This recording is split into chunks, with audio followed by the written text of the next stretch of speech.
साहेब, जालना ते नांदेड जो समृद्धी महामार्ग होतो त्या संदर्भात देवमूर्ती शेतकऱ्याचं आंदोलन सुरू मागे 2-3 दिवसापासून जिल्हाधिकाऱ्यांची भेट घेतली, काय चर्चेत तोडगा निघाला का?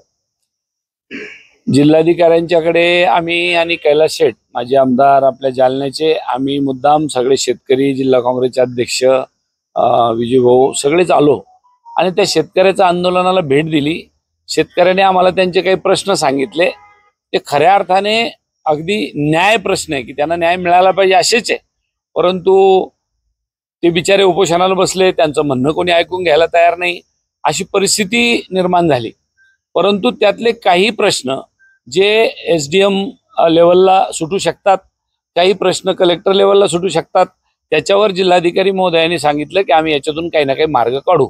परंतु जो मूल्यांकनाचा खरा प्रश्न आहे की जे मूल्यांकन आम्हाला 2013च्या कायद्याप्रमाणे मिळायला पाहिजे, 80% शेतकऱ्यांनी संमती दिल्याशिवाय तो प्रकल्प राबवता येत नाही आणि ते मूल्यांकन आजच्या मितीला जे रेडी रेकनरने बाजार मूल्य धरलेलं आहे, आम्हाला कंपल्सरी मूल्यांकन का, कंपल्सरी ॲक्वायजेशन का करता तुम्ही? तडजोडीने ॲक्वायजेशन करा का?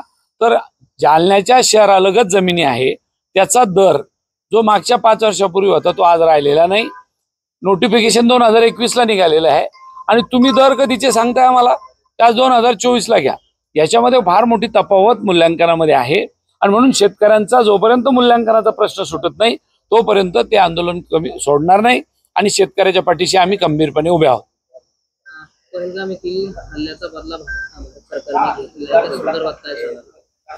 सर्वप्रथम मी त्या भ्याड हल्ल्याचा, मागच्या महिन्यामध्ये झालेल्या भ्याड हल्ल्याचा निषेध करतो।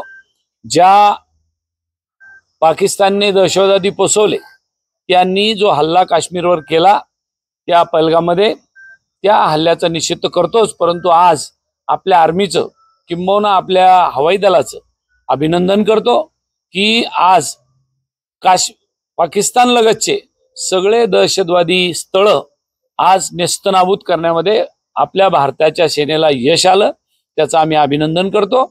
आणि काँग्रेस पक्ष म्हणून मी कैलास शेठ, आमचे राजाभाऊ, सगळीच विजूभाऊ, आम्ही सगळी मंडळी छत्रपती शिवाजी महाराजांच्या स्मारकावर फटाके फोडून त्याचा आनंद उत्सव साजरा केला की दहशतवाद्याचा बिमोड नायनाट करण्याच्या पक्षामध्ये भारत सरकार आणि काँग्रेस पक्ष आहे आणि म्हणून आम्ही त्या सेना दलाचं किंबहुना हवाई दलाचं अभिनंदन या ठिकाणी केलंय। आणि आजही भारताच्या कुठल्याही सेनेने नागरी वस्तीमध्ये पाकिस्तानाला धक्का लावलेला नाही, कारण भारताला एक माहिती आहे, बंधुभाव हा आजूबाजूच्या शेजाऱ्यांचा करायचा असतो आणि आतापर्यंत भारताने तेच करत आले। पण एखाद्याने जर का डोळे वटारून पाहण्याची भूमिका घेतली तर त्याला ईट का जवाब पत्थर से देने की भूमिका सुद्धा भारत सरकारची किंबहुना आमच्या सेनेची राहील। धन्यवाद।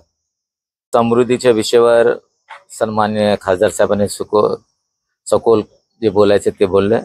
आणखीन 2-4 मुद्दे आम्ही इथं कलेक्टर साहेबांना सांगितलं की जालना नगर परिषदमध्ये जे वार्षिक कराराचे काम, ते एक औरंगाबादचा एक असा पेपर आहे जे कधी निघतच नाही।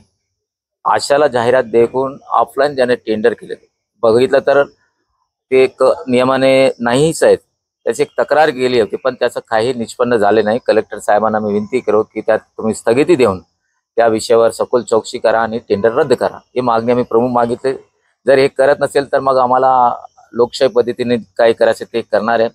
दुसरा, जालन्यात आणखीन एक नवी प्रथा अशी सुरू झाली, आपलं तहसील ऑफिसचं रेतीचा जे ट्रक असतो किंवा ट्रॅक्टर असतो, जर पकडले गेला त्याच्याकडे काही कागदपत्र नसेल तर नियम असे त्याला फाईन लागतो 2-2.5 लाख रुपये। ते पैसे भरून SDM ऑफिसला जावं लागतात आणि SDM मग कलेक्टरला पत्र देते की हा गाडी रिलीज करा। पण हे छाया पवारने असं केलं, शेळके म्हणून एक मुलगा आहे, तो कोणत्याही प्रकारचे पैसे भरत नाही शासनाचे आणि त्याचे जेवढे ट्रक आहे रोज 2-3 ट्रक ते बाई सोडत आहेत, तेही तक्रार मी आता केलेली आहे।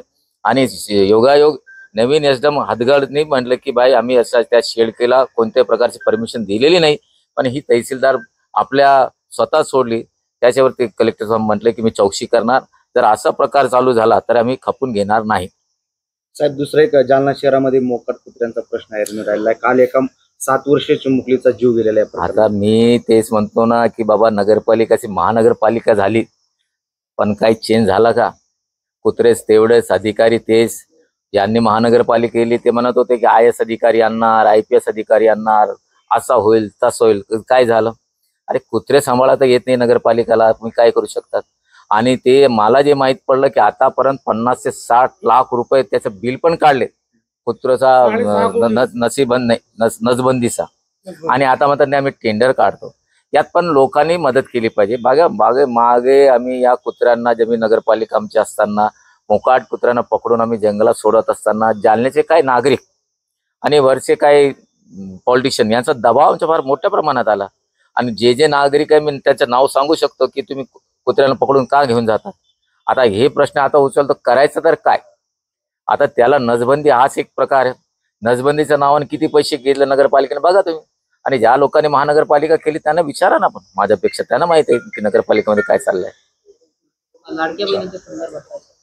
लाडक्या बहिणीबद्दल आम्ही एवढं सांगतो की जर 2100 रुपये नाही झाले तरी आम्ही लाडक्या बहिणीला घेऊन आंदोलन करणार आहे.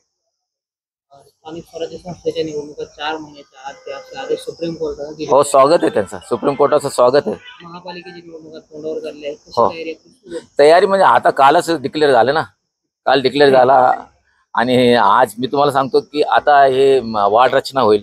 वार्ड रचना झाल्यानंतर आपल्याला समजू शकते की कोणता पॉप्युलेशन किती झाला, कोणत्या वार्डात किती लोक आहे, कोणत्या समाजाचे, कोणत्या जातीचे, काँग्रेसचं मानणारे किती लोक आहे, हे सर्व ठरवून मग त्यात आपल्याला हात टाकावा लागतात. कारण आता इथं काही बोलू शकत नाही. जोपर्यंत वार्ड रचना होत नाही तोपर्यंत आम्ही काही बोलू शकत नाही.